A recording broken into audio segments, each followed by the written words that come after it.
Bienvenue sur le plateau des zones clandestines. Aujourd'hui, émission toute particulière consacrée à l'extérieur. À l'extérieur, en fait, j'y suis actuellement dans des conditions extrêmes de guérilla urbaine. Non, je plaisante, je suis juste dans la rue.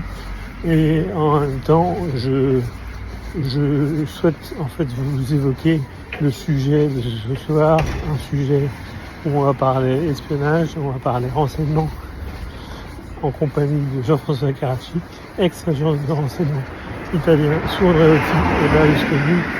Écoutons-le. Les services de renseignement, les services secrets sont des services essentiels pour la préservation d'une république ou d'un royaume. Sans services de renseignement, intérieur-extérieur,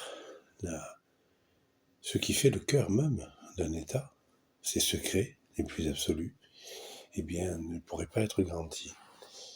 En république comme en royauté, on a vu avec les histoires du prince Andrew et du prince Charles devenu le roi Charles, on le voit dans les affaires françaises avec le couple présidentiel, on l'a vu en Italie avec Berlusconi et les scandales des 10 dernières années, des 15 dernières années de sa vie, que les services de renseignement garantissent à la fois la protection du sommet du pouvoir et à la fois l'intégrité d'un territoire. En tout cas, les intérêts supérieurs d'une nation à l'intérieur de ses frontières et à l'extérieur de ses frontières.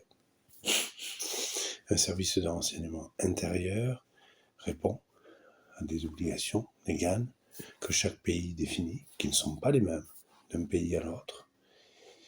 Et cette situation-là, quand elle traverse les frontières, change. On va faire chez un pays étranger ce qu'on s'interdit de faire chez soi et ce qu'on n'a pas le droit de faire chez l'autre. Les services de renseignement, à la différence d'autres services de l'État, qu'ils soient justice ou autres, eh bien, ne fonctionnent pas de la même manière. C'est vraiment un monde à part et depuis très longtemps. Et ça fait des siècles et des siècles que les espions existent. Par contre, le thème renseignement, lui, n'est pas vieux. Il n'existait pas de service de renseignement proprement parlé, de service de renseignement, il y a plus d'un siècle. C'est un terme nouveau qui est né au début du 19e siècle. Avant, on parlait d'espions. Et d'ailleurs, on le voit dans le film J'accuse avec Jean Dujardin, où le service de renseignement est un service très annexe du ministère des Armées, où un général en charge du renseignement s'occupe de cela, mais son service officiellement n'existe pas. C'est le bureau des statistiques. De la même manière d'ailleurs que la Légion étrangère a gardé ce terme-là, cette tradition-là, puisque la Légion étrangère est née après Napoléon, entre autres avec la fameuse bataille de Cameroun au Mexique, qui prête à caution, parce qu'il y a une légende plus ou moins vraie autour de cela. Mais le bureau des statistiques, qui est le service de renseignement de la Légion, qui d'ailleurs a comme surnom la Gestapo.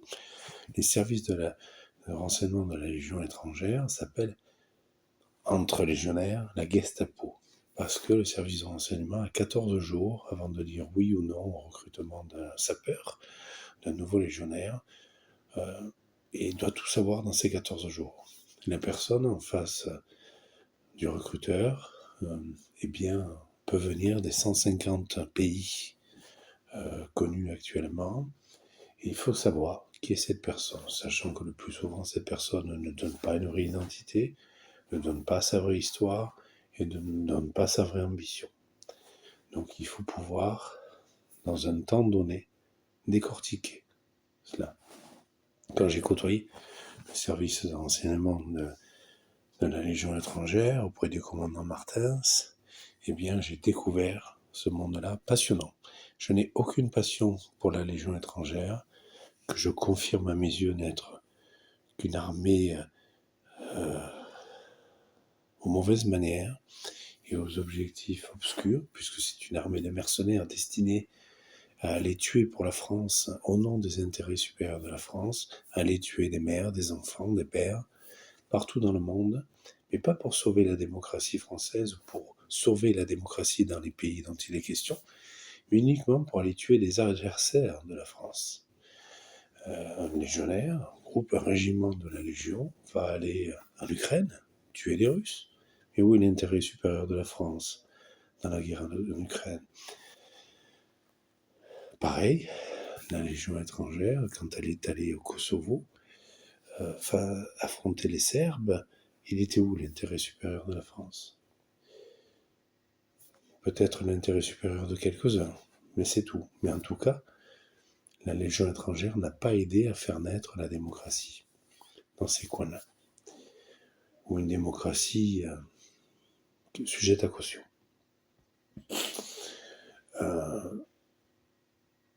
À l'époque, il y avait quelques généraux français, et en 2011-2012, on avait prévu, avec quelques amis du membre du renseignement français notamment, et du Grand Orient de France, où j'y avais de solides entrées, j'en ai encore quelques-unes, mais un peu plus ténues aujourd'hui. On voulait créer le Fonds des démocraties. Le fonds de dotation des démocraties était destiné à, partout dans le monde, trouver, créer, financer, donner de la puissance à des partis politiques à travers le monde pour faire vivre les démocraties.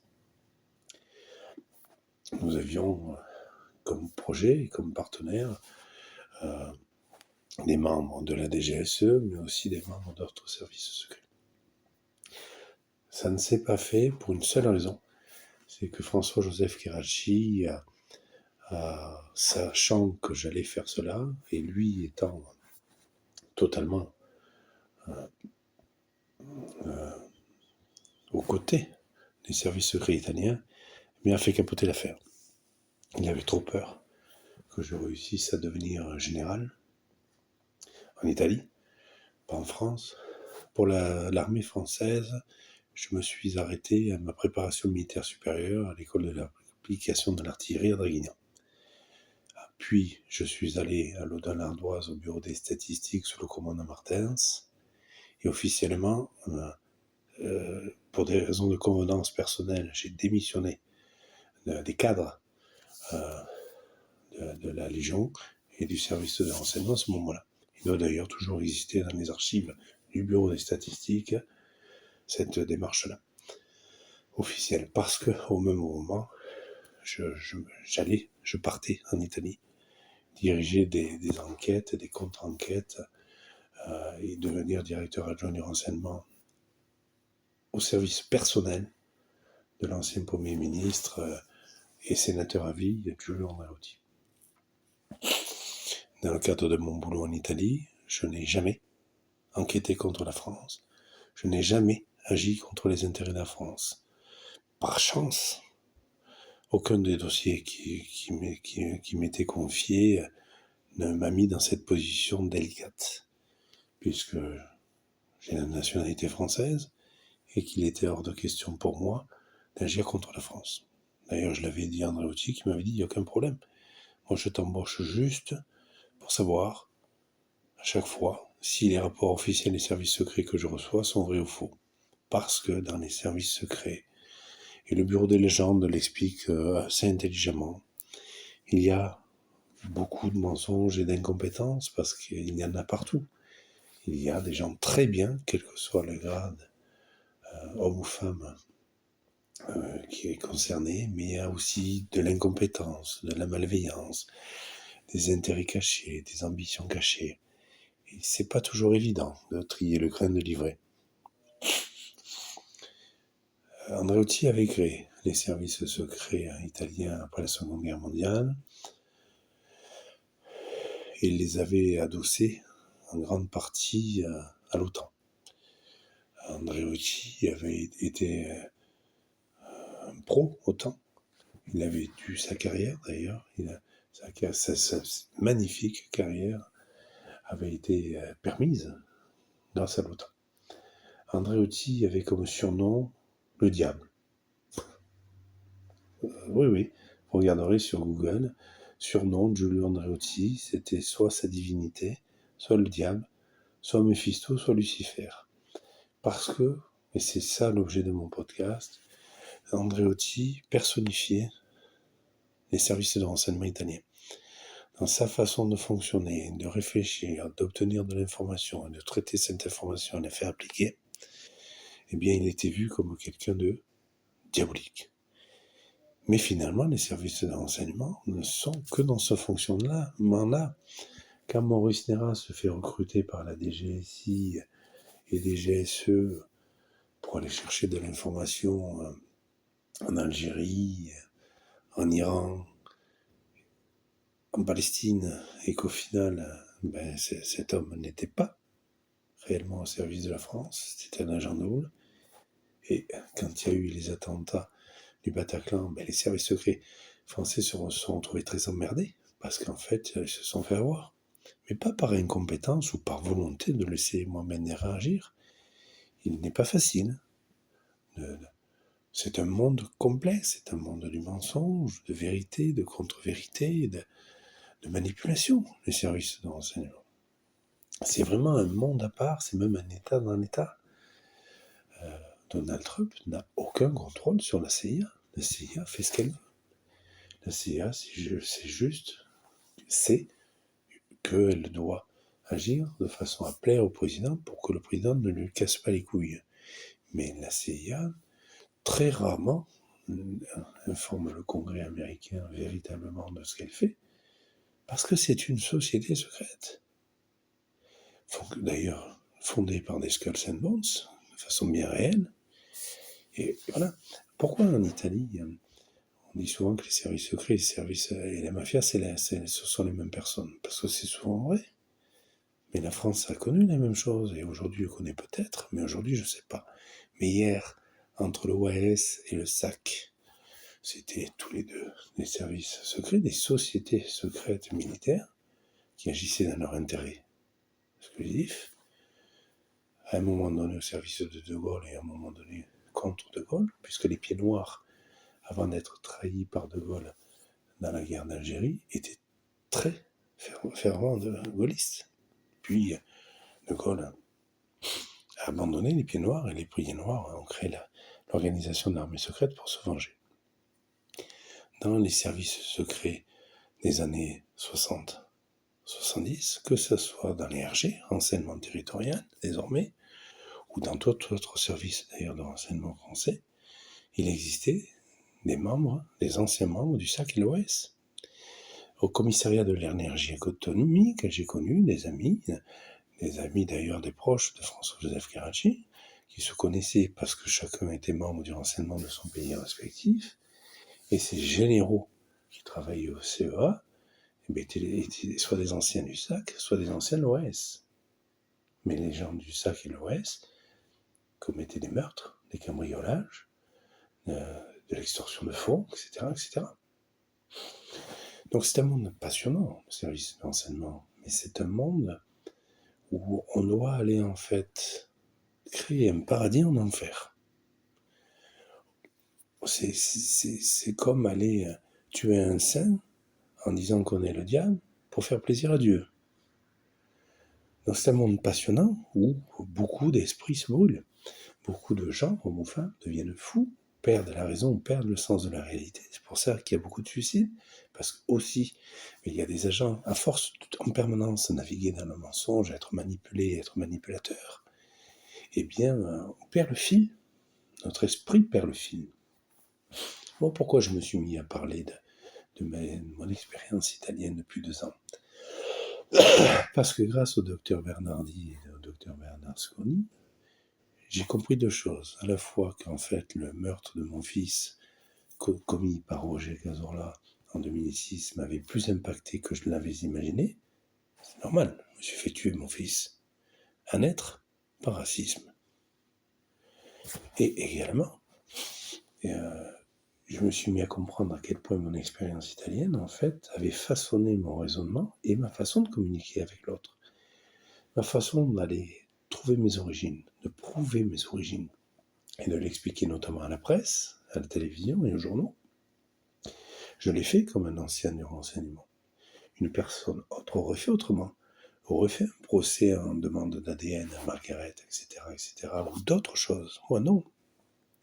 Je voulais juste passer par les services de renseignement suisses, français, italiens et roumains pour être sûr qu'ils avaient la même information que moi et leur demander l'autorisation de pouvoir communiquer sur cela. C'est ce que j'ai fait en partie, notamment en vous expliquant que Jean-Pierre Macron, meilleur ami de Philippe Lioune, commandeur de la Légion d'honneur française et chancelier de la Maison royale de France, affirmait que j'étais bien fils de roi. Et des papiers ont été établis, que j'ai fournis d'ailleurs au parquet de Versailles, notamment une lettre signée de la même de feu le prince Charles-Louis de Bourbon, qui était bien signée de sa main, et cette lettre venait bien du secrétariat de la chancellerie. Ce n'était pas un faux document, c'est un homme qui a fait librement, sans que je lui demande quoi que ce soit, une reconnaissance.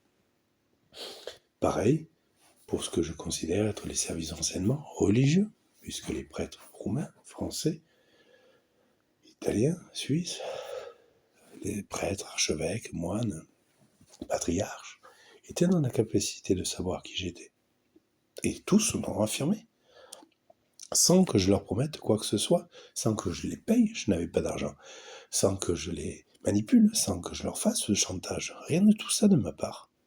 J'ai juste créé l'ordre de la couronne. Je me suis associé dans cette démarche à Maurice Andréoli, marquis italien, flic au RG à Toulon, à l'époque, en disant voilà, j'explique à l'État français ce que je fais, j'explique comment je le fais, dans quel but.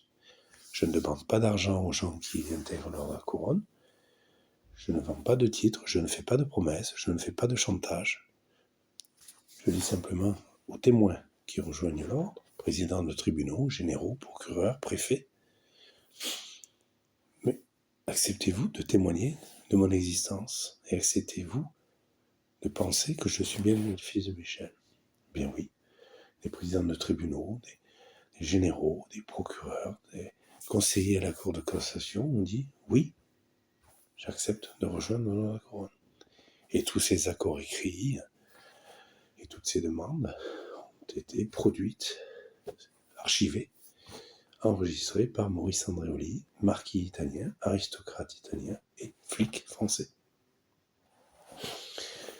Et je l'ai fait de la façon dont on m'a appris à administrer la preuve, dont on m'a appris à comprendre un fait et le défendre. Et là où en effet, dans le tourment qui était le mien, en 2019, de 2017 à 2019, quand j'ai vu la récidive de foi en écriture de la part de François-Joseph Carracci dans l'Institut Carracci, avec cet acte notarié qui apparaissait comme une bulle d'air qui remontait à la surface de l'océan, eh bien, j'ai agacé le parquet de Versailles en disant « Mais est-ce que vous pourriez m'aider, s'il vous plaît, parce que j'aimerais ne pas aller en prison pour de l'argent que je ne dois pas. Je viens d'être reconnu comme le fils de mon père, je suis bien le fils de Michel parce que je suis le fils de personne d'autre, donc vous n'avez pas affaire à un menteur. Merci de le comprendre. » En octobre 2019, quand j'ai été reçu par la présidente de la chambre d'instruction de la parquet de Versailles, j'ai compris à quel point la façon dont je m'exprimais, elle n'avait rien à cirer. Légitimement, puisque j'avais la charge de la preuve de mon innocence. Bien sûr, j'admets cela. J'accepte la décision de l'époque qui m'a été imposée. J'accepte l'autorité de la chose jugée. Je ne fais pas pour Sarkozy, qui se faisait passer pour Paul Bismuth, qui après explique qu'il est le mec le plus honnête de la Terre. Moi, je n'ai jamais volé Olivia ni Catalina. Et les preuves de cela ont été détruites par François-Joseph Carracci, pendant que j'enterrais mon fils. Dans un cercueil vide, puisqu'il a fini dans une poubelle, dans une clinique de Barcelone, puisque Roger Cazorla a fait avorter de force sa fille, à 7 mois et demi, 8 mois de grossesse, à Barcelone.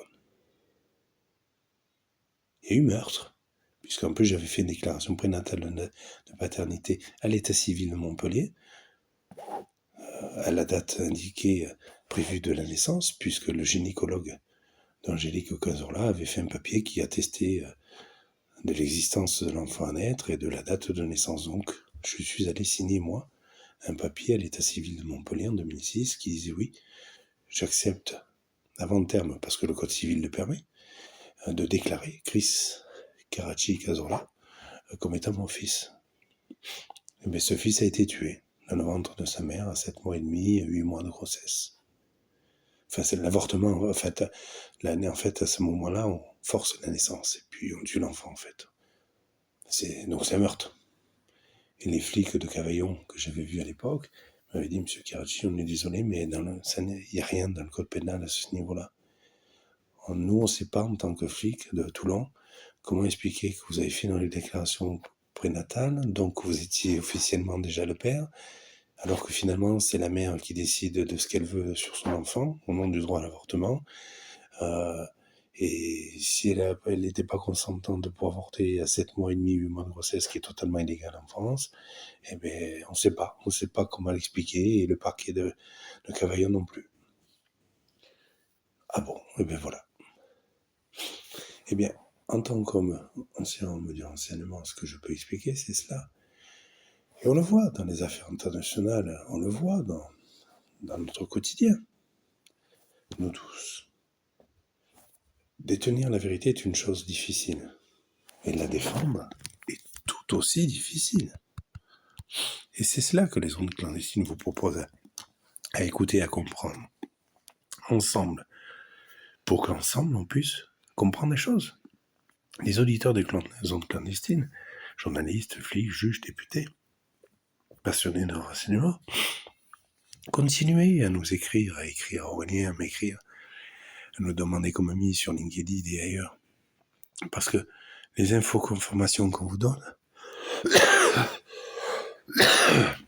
elles sont sincères, elles sont vérifiées, elles sont recoupées. Et quand on se pose une question, que nous ne sommes pas sûrs de la réponse, eh bien nous vous proposons de trouver cette réponse avec nous.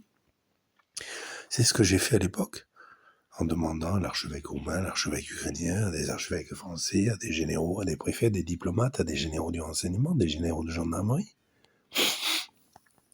Aidez-moi à répondre à la question, à toutes les questions que je me pose. Eh bien, j'ai été entendu déjà à l'époque, puisque de nombreuses personnes m'ont rejoint. Eh bien, recréons cette dynamique-là. M6 a cassé cela, Libération et les Parisiens aussi, en me faisant passer pour un nul. Ok. Mais n'oubliez pas qu'en lisant le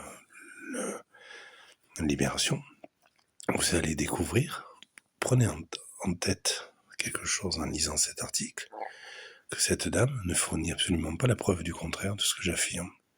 Elle s'est juste glissée dans les affaires Karachi. François-Joseph Karachi, qui pourtant a perdu des procès contre moi. François-Joseph Karachi a été condamné pour faux usage de faux escroquerie dans la SI Karachi. J'ai bien été reconnu par la justice, tribunal correctionnel de Montpellier, cour d'appel de Montpellier et cour de cassation, comme étant bien la victime du gérant de la SI Karachi, qui était François-Joseph Karachi. Jean-François Karachi est bien la victime de François-Joseph Karachi selon la justice française dans les décisions de justice qui ont couru entre 2006 et 2009. Entre-temps, je me suis épuisé financièrement, j'ai eu des dettes que j'ai payées entre-temps. Et puis, les témoins sont morts parce que le temps passe, maintenant ça fait 20 ans, les preuves détruites dans mon dos. Et aujourd'hui, la preuve de qui je suis, c'est ce que je suis au quotidien.